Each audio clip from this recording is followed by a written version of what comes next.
Everyone, and welcome back to BethChatsBooks. Now today's video is going to be part 2 of the summer application process. Now this video is going to be specifically centred around the NIQuest Canadian summer application process, but however you can apply it to the American camp or the Thailand camp or whichever camp you're interested in, because the process should be fairly similar.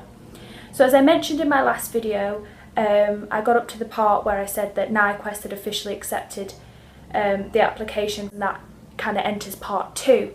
Now if you went with a different camp, it should be very similar. They should also send you portal information to go on a separate login for their specific company. Now I'm not familiar with the actual Camp America stuff. I don't know whether AmeriCamp carries on part 2 of your application or whether it's a different company. I only know, and I'm familiar with NIQuest, which is the Canadian company that accepted me. Now when you get accepted for part 2, you have different series of kind of steps that you have to go through, which is similar to the first AmeriCamp application. However, they're slightly different because they want more depth of information from you to make sure that you're eligible for some of the camps that they will offer you in the future process. So first of all, when you log onto your NIQuest portal, it will also have similar series of checklists down the side that need to be addressed. Now, one of them will be your passport photo. It's very important that they have that information from you. So you'll just have to upload it. You can upload it just for like a photo, or send it via email, or log it onto the portal. Each company will have a separate kind of agenda of how they want you to send that photo.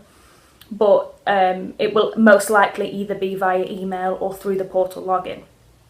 They will also, for my particular company, they wanted an autobiographical essay in which you kind of sell yourself almost of all the things that you can bring to a camp. So personal information, kind of hobbies, family members, anything that you feel compelled to tell them. Also any experience, any certificates, things like that that you can mention that you've done, any interest in a particular area of a camp. So if you have a musical background or a drama theatre background, if you're very sporty, it's very important in your autobiographical essay to mention that quite early on, because then it will help later on in the process with what kind of job roles they offer you.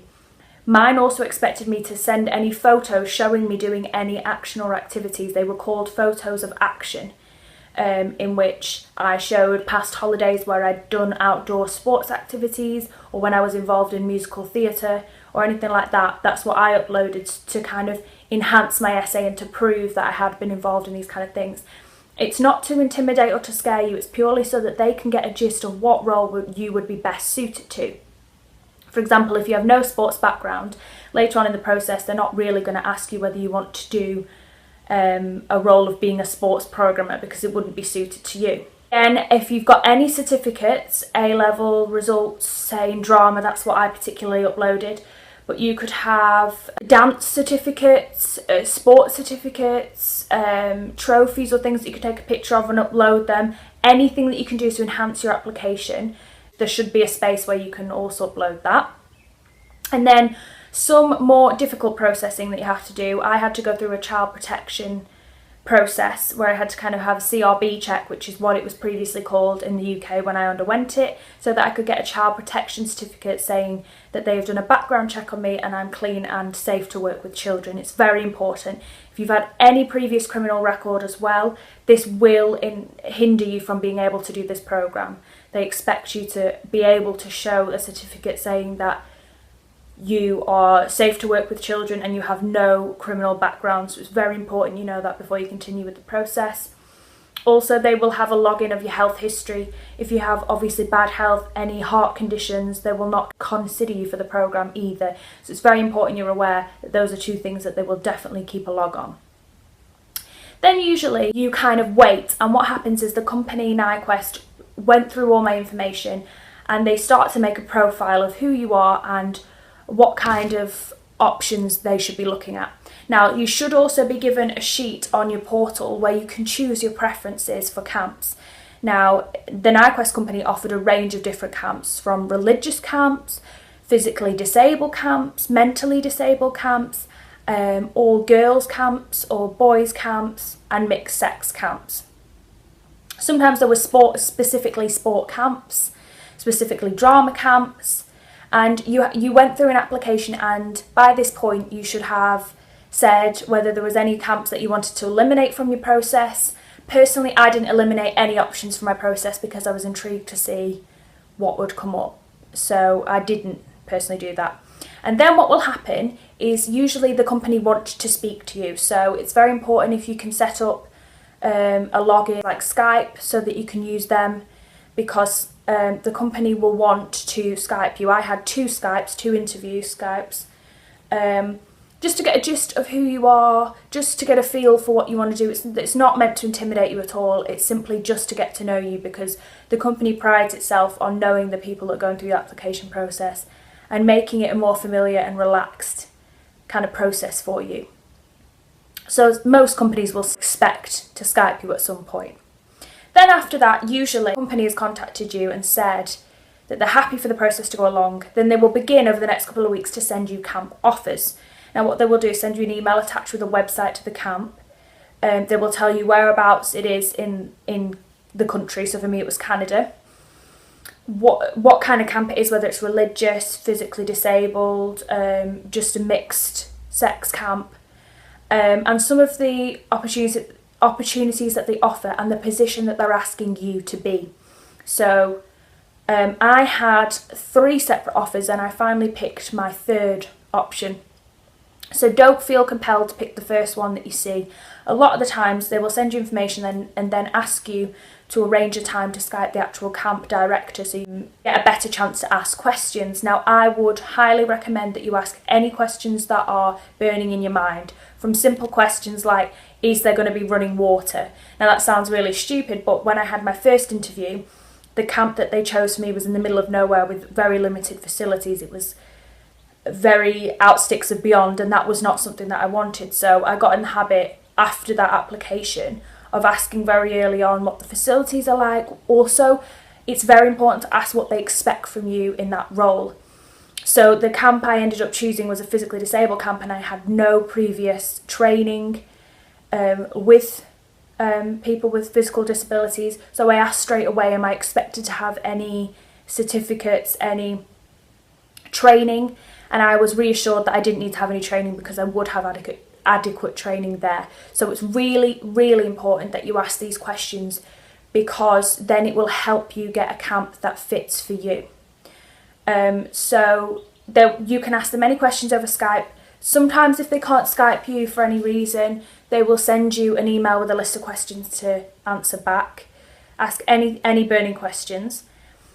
And then what will happen is once you finish that Skype call, NiQuest will email you or contact you and ask you whether you want to accept that place. Now you don't have to accept the first place, like I said earlier, but then once you have accepted, then usually the company will email you privately and they will send you a list of their expectations of what they want to finalise your application process. So for me, I was expected to give Barb, my camp director, specifically my passport photo. She sent me contracts that I had to sign. She sent me work placement things. She sent me health and safety certificate that I had to do online. It was just a process where I had to answer some questions, pass it, and then send her my completed certificate. And also I had to have first aid training, so I had to go in my own time and do that. If you've already had it, then it's worth looking into. However, I had to go through first aid training that was for 3 years, specifically for a work placement. So first aid training, you can have basic first aid training, but this is in-depth first aid training, because obviously working with physically disabled children or people that need care, I have to be responsible for them while they were in my care.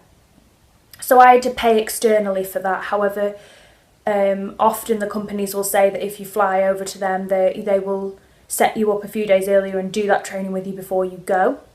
If you're doing any water sports, because a lot of camps in Canada will offer water sports, and if you've been accepted with that job, if you're international and not Canadian, they will often expect that you have to do their equivalent water sports training. So I know a couple of people at camp who had already had water sports certificates from their home countries, but they're not valid in Canada, so they had to do a 2-week training course before they went. So do your research, ask in your interview processes, will I be expected to have to fund my own training? All these kind of questions to find out which role is best suited for you and which roles you're willing to go the extra mile for. It's very important.